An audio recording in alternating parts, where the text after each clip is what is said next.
So this is Minhs KZN-165. I've done a few things on this. So Minh actually came to us. He saw, I think, the video on my surf, tuning in the UniChip on the dyno, and I won't give you the full rundown, but essentially he's been to a couple of reputable shops and they've been shit. So basically he came to Ben, we threw it on the dyno and it just wasn't doing what it should have done. They'd thrown so much fuel in it to try and get it to boost up, but the underlying problem was it was a boost leak that we found in a couple of minutes. And I don't know, easy stuff, but essentially I've just been doing some stuff to get this thing reliable and basically ready for the dyno, which will be in a week or two, I think. But one of those things was setting up an effective top mount setup. So he does have an HPD top mount intercooler kit. These look to be a really good quality kit, like it's good quality TIG welds on it. All the hardware and everything's good quality, which I like to see. But the biggest letdown with top mounts is getting the air to them and solely the nice cool air through them. So I'll bring the camera in and I'll show you kind of how I've set this up. If you follow us on Instagram and Facebook, you would have seen I posted up a bit of a story just on the basic rundown on how I got this set up and everything. If you're not already, go and follow us on Instagram and Facebook. But yeah, I've probably spent a couple of days just going through some stuff that's kind of been niggling Minh and just kind of throwing my eye over it just to get stuff ready for the dyno.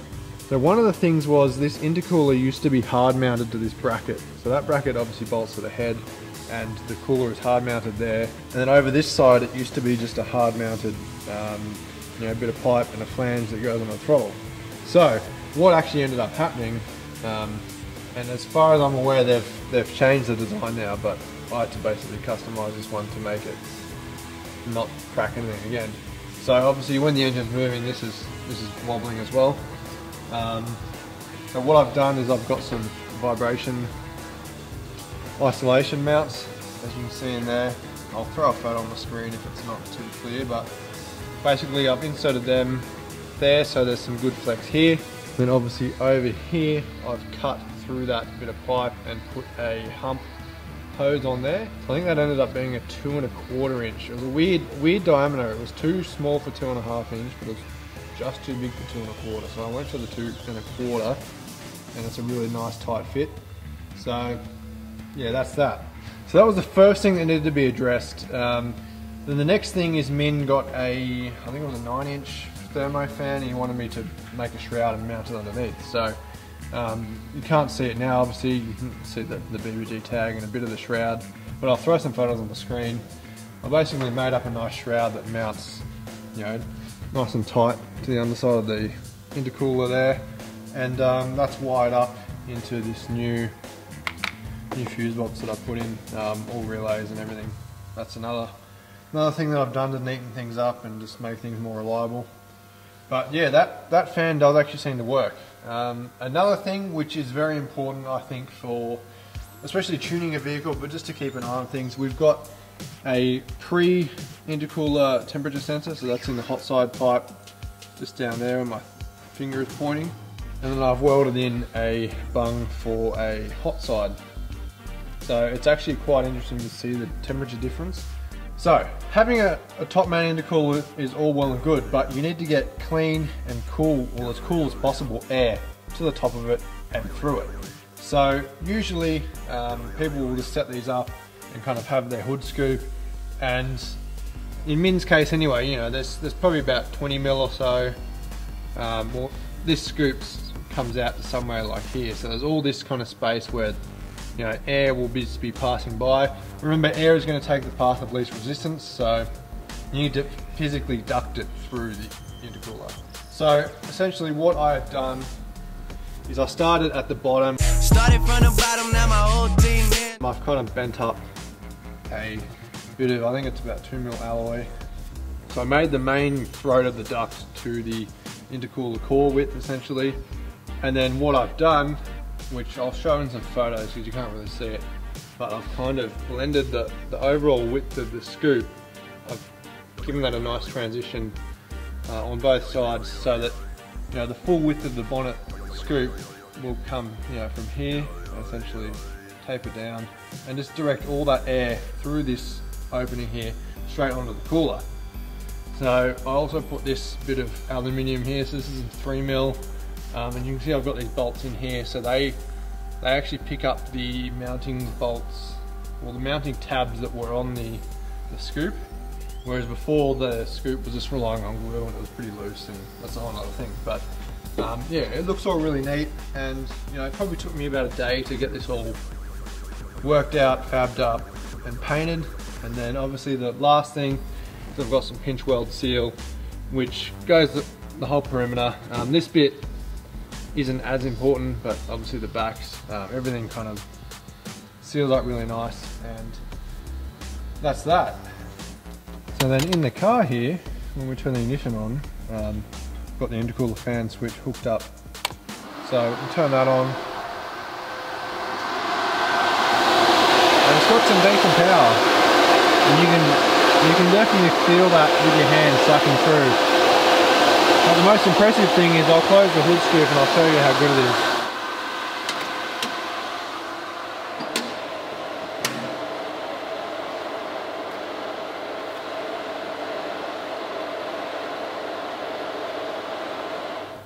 Look, of course, everyone's not going to want to put a Thermo Fan on their intercooler, or cost prohibitive, whatever. The main idea with the fan is just kind of cruising around, maybe 80 k's and below. Get a bit of extra. Well, as you can see, it sucks pretty well. So the goal was just to get a bit of extra air moving through it, and it clearly does work.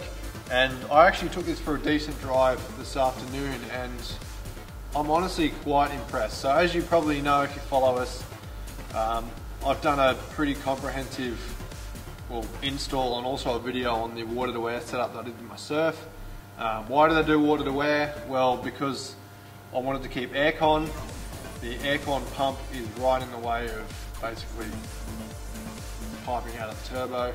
Also, there's no space, like even the KZN here is better than the surf for packaging. Like, I could have done a nice front mount on this, but on the surf it's just everything's so tight. So I went with the water to air, and it's pretty good, albeit I've still got the stock CT20 and it's pretty shagged. So I think it's just being like a hairdryer, to be honest. So it's not a really fair comparison, but as I said, I took this for a good drive, probably about 20 minutes in traffic. Well, not heavy traffic, but stop, start, traffic lights, all that stuff.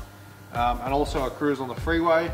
So, cruising around town, just referring to some photos because I can't remember all the specifics, but after driving for about, 15 minutes or so, just around the suburbs, the pre-intercooler charge temp, so like straight out of the turbo basically, was about 51 degrees Celsius, and the post-intercooler temperature was 35 degrees Celsius, and that's with the fan off. So those were pretty, give or take a couple of degrees here and there. Those are pretty consistent. With the fan on, I was seeing 43 degrees pre and 31 degrees post. So yeah, it's definitely working. And on the freeway, kind of up a long hill at 110, it is only making about 14 pound of boost yet. I haven't wound the wastegate up. I need to actually do that before we put it on the dyno just to make sure everything's good. But yeah, on about 14 pound of boost, I was seeing close to 90 degrees C pre-intercooler and probably 40 to 45 post-intercooler. So it's definitely, it seems to be working better than the surf, but it's not a fair comparison because the surf's running more boost. The turbo's also shit.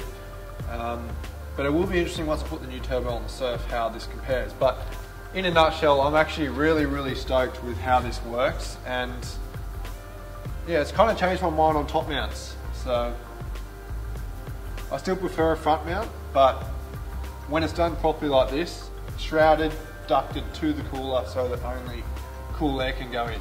Obviously you'll get heat soak from the engine bay and everything, but as long as you're moving, I guess that's the real benefit of having the fan. You can get that kind of air circulating when you're not moving. So As you are interested, this is the gauge that Minh has got.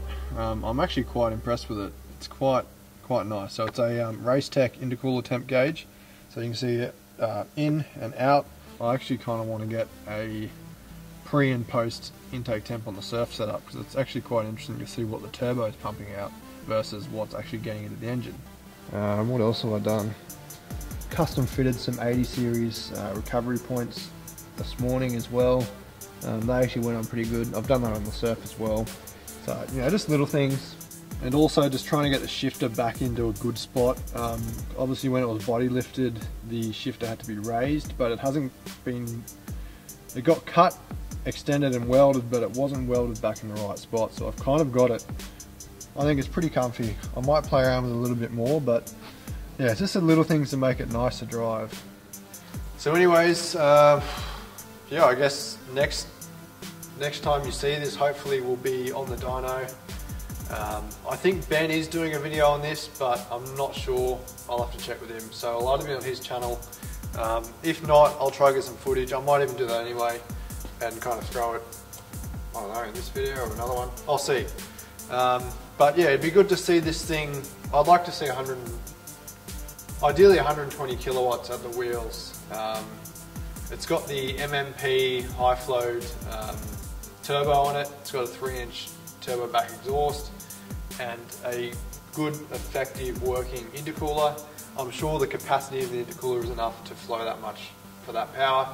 So there should be no reason why we can't. Yeah, it's on the UniChip, really good platform to tune on, and it's really nice to drive. So yeah, anyways, I'm going to put this away and go home and, I don't know, I'll think of something to do.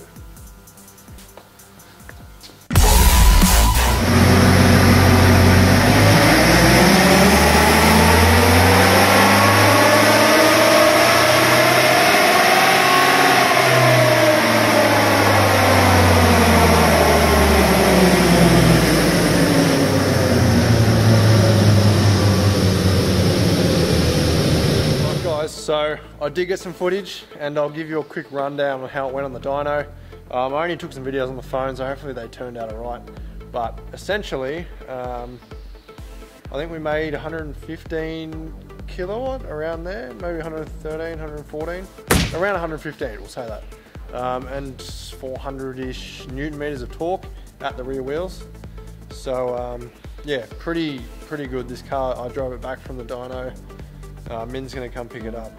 I'm actually really jealous because this thing drives so nice.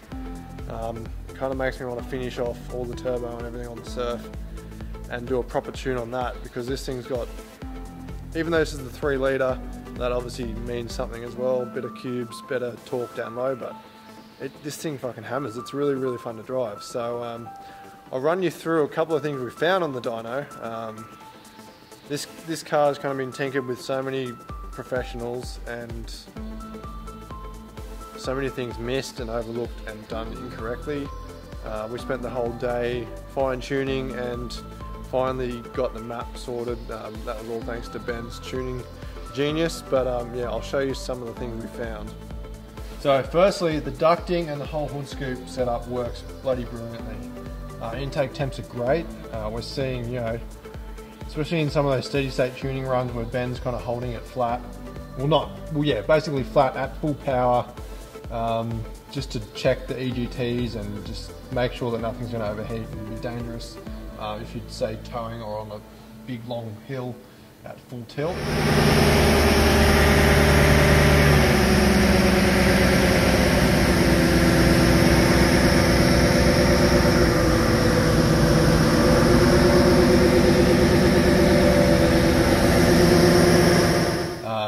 You know, we're seeing like 120, 130 degrees Celsius coming out of the turbo, so on the hot side, but then it's cooling it down to, you know, I think we saw a peak at maybe 60 degrees on the cool side of the intercooler, which is really good. That's with the fan on as well, and also the dyno fan angled up as much as possible to get through the scoop. So basically run down what we did on the dyno and what Ben we'll always do is basically do a smoke test on the intake to check there's no leaks, which is how we found out all these issues, especially the boost leak from the turbo when we had on the dyno last time, and just kept fighting us the whole way. So we just basically put the cool little smoke tester in here, and then after we did that, we left this off and did a run, and it made, I don't know, like 100 kilowatts or something on the base map. That's without touching any of the tables. So then I'm like, okay, well, we should probably put it back to how it's going to be driven. So we put the lid back on, and also, well, the snorkel was already connected. And close the bonnet, because obviously the bonnet has to be down for the hood scoop to do its thing and get intake temps under control, or under control better. And we're seeing like a massive kind of the boost curve would go across and then just go whoop, and go right down, like halfway up the rev range. And yeah, we only saw like, I think 90 kilowatts or something.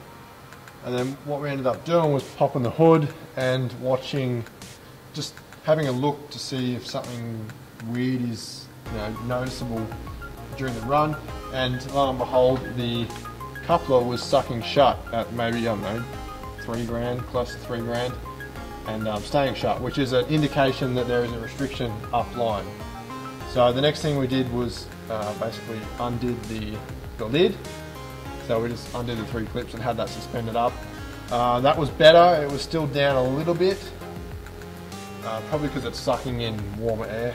So then we took the filter out and ran without that. It was pretty much the same, but it was still down on power.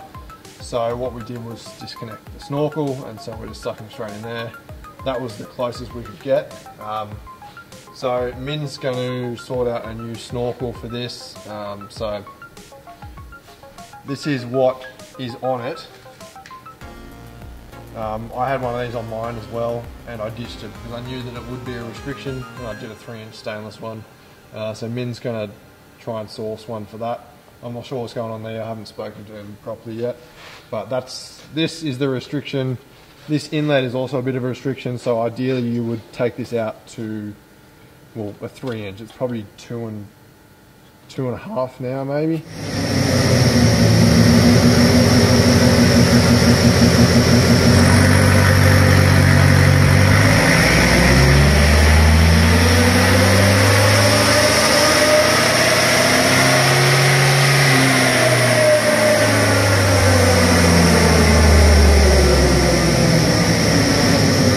So then, once all that kind of stuff was determined, a lot of troubleshooting and testing different things, Ben got the computer booted up and started playing with the UniChip, basically using his pots. So he's got an awesome little controller which has got basically a pot for injection timing and a pot for fueling, so he can just turn them while he's kind of steady state on the dyno and see what does what.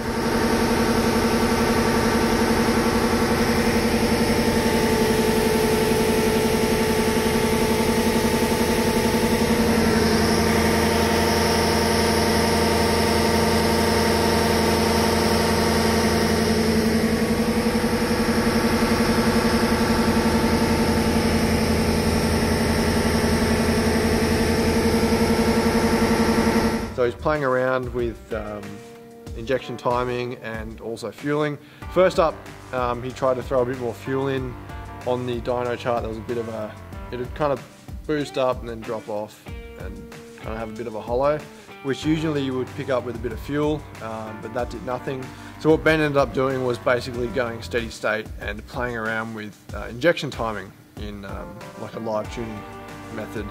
And I think it was, most of the mat was retarded by about 3 degrees, so he's basically advanced that by 6, and then that allowed us to add more fuel, because in a nutshell, the way Ben's explained it to me is you've got a certain window of that combustion cycle to inject fuel. So fuel, you've got the same size injector, but you're just injecting it for longer to get more fuel, so you need to move that sooner or more advanced so that you can use up all that fuel, otherwise it just gets spent and unburnt and, you know, lost power out the exhaust. So that's all done. Long story short, all the timing's been done, spent a lot of time getting this done steady state and all the cruising and transient stuff, and yeah, it drives great, and it's actually really smoke free, which is the sign of a good tune. And for those of you who watch Gale Banks, you'll know he'll be proud because he's all about the lack of soot and a proper clean tune, which is how a diesel should be. And this thing, it fucking rips. So I'm really stoked. I'm keen to see Minh's reaction when he drives it. And yeah, hope you guys like this kind of little video. It's a shame I couldn't have time to do a full in-depth thing when I was doing everything.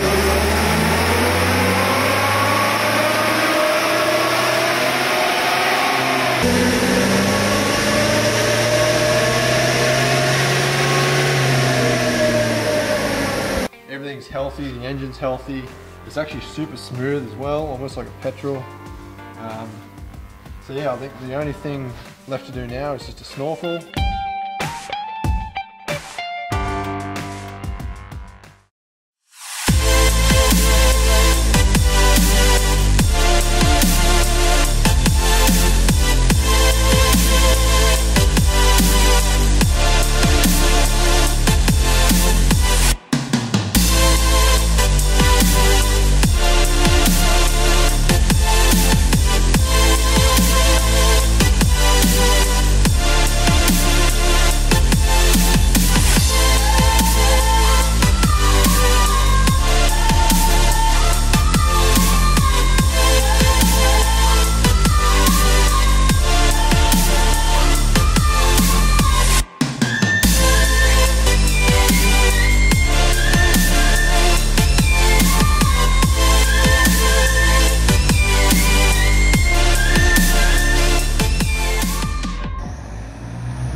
But yeah, like I said, it's really pokey on the street, and temperatures are fucking amazing. EGTs are great. There's plenty left in it if we can get the airflow in and all that stuff. But even where it is, it's great. So anyways, I'm going to put this away, jump in my car, head home, have some dinner, and yeah, get ready for the next adventure. So hope you guys enjoyed this, and be sure to check out other videos and subscribe for more, and leave a thumbs up and a comment, and yeah, I'll see you on the next one.